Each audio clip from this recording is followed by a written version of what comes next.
Candlelight trembles against a pale face as a woman stares into the mirror, her skin painted in ghostly white, her lips burning red like forbidden fire. The silence feels ancient, heavy with secrets older than the walls that hold them.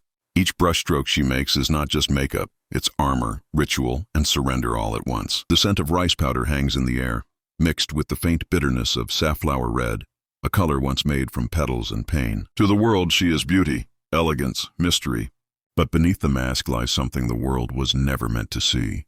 This is not just the art of the geisha. It's the story Japan never wanted to tell. A story where perfection came at the price of a woman's truth. In the dim glow of old Kyoto, where paper lanterns once floated like silent moons over narrow streets, the geisha was born, not from vanity, but from art. She emerged in the 17th century, when Japan's pleasure districts became theaters of elegance, where men sought not lovers but conversation, poetry, and the illusion of serenity.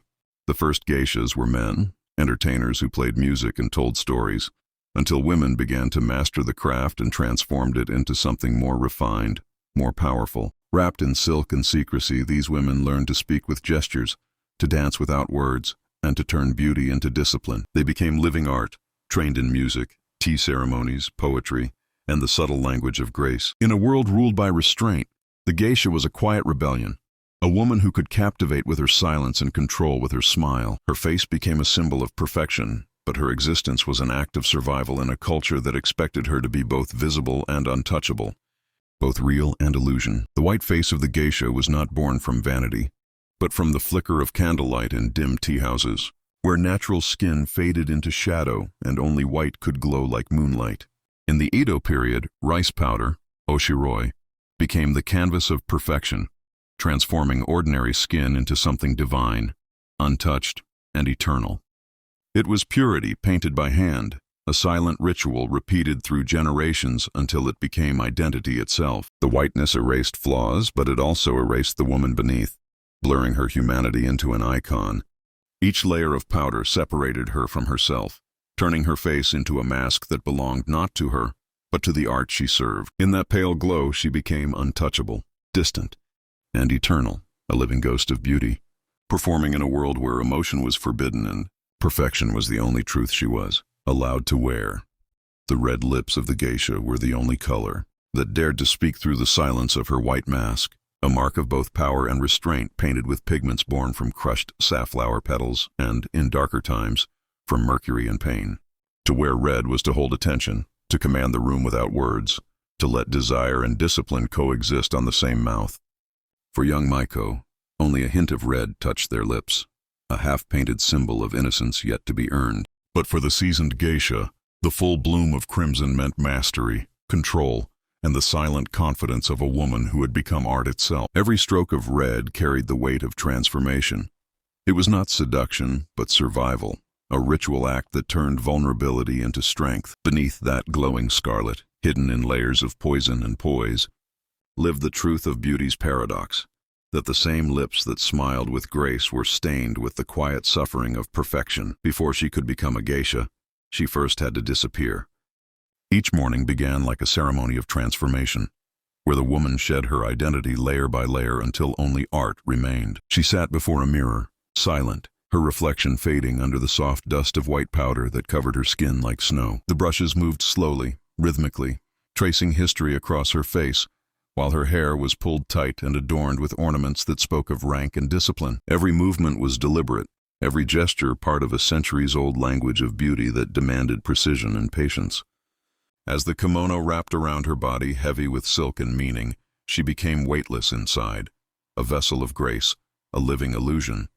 By the time the final stroke of red touched her lips, she was no longer herself but something greater and more fragile, a walking painting, a dream molded by expectation. The ritual was both creation and erasure, turning a woman into a masterpiece the world could admire but never truly know. Behind the immaculate beauty of the geisha's face lay a slow and silent decay, the hidden cost of perfection that no one dared to speak of.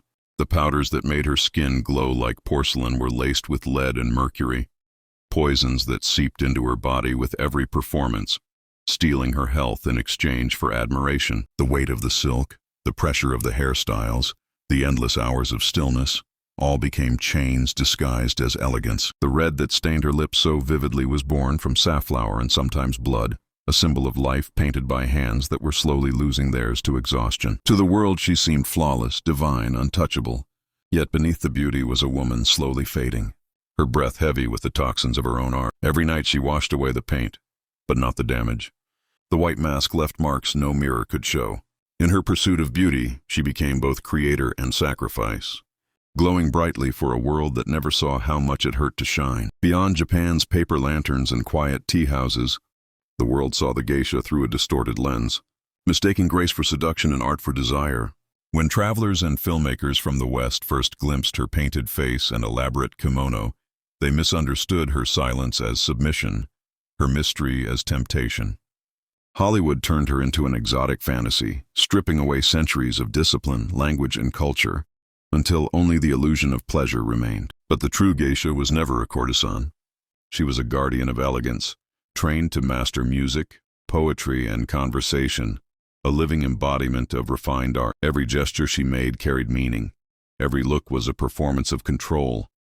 Yet the outside world reduced her to an image, a symbol that served its own imagination. In that misunderstanding, the woman beneath the makeup was lost again. This time not to tradition, but to misinterpretation, a soul-turned spectacle. Her truth buried under the myths others chose to believe. Centuries have passed, yet the legacy of the geisha still lingers in the quiet corners of Kyoto, where soft footsteps echo through narrow stone streets and lanterns still flicker against wooden walls. Only a few true geisha remain, their traditions preserved like fragile silk threads holding history together. In the modern world of neon lights and fleeting beauty, their art endures as a reminder of grace shaped by discipline and silence. The ritual of the white face and red lips has transcended time, inspiring fashion, film, and art far beyond Japan's borders. Each brushstroke, each fold of the kimono, carries the memory of women who turned beauty into a language of resilience. Though the world has changed, the essence of the geisha survives in every artist who treats their craft with reverence, in every woman who hides her pain behind poise, in every performance where elegance becomes power. The geisha may have faded from the streets, but her spirit still breathes in the delicate balance between strength and serenity, whispering that true beauty is never just seen, it is remembered. As the night fades and the last candle burns low, she sits before the mirror once more, the room heavy with silence and the faint scent of rice powder lingering in the air. Slowly she begins to wipe away the white mask that the world worshipped, revealing the fragile skin beneath, a face no one ever truly saw. The red smears fade from her lips, the powder melts into her palms, and for the first time she looks at herself, not the geisha, not the symbol, but the woman who has lived behind the illusion. Each trace of makeup that disappears takes with it a piece of expectation, duty, and pain, until all that remains is a quiet truth reflected in trembling eyes. Without the mask, she is both lighter and more exposed, caught between the woman she is and the art she became. The silence feels strange, almost tender, as if the world has finally stopped watching. In that unguarded moment, her beauty becomes real, not in the paint, but in the courage to remove it, to exist beyond perfection, and to remember that she was never just the face they wanted to see, but the soul they never knew how to understand.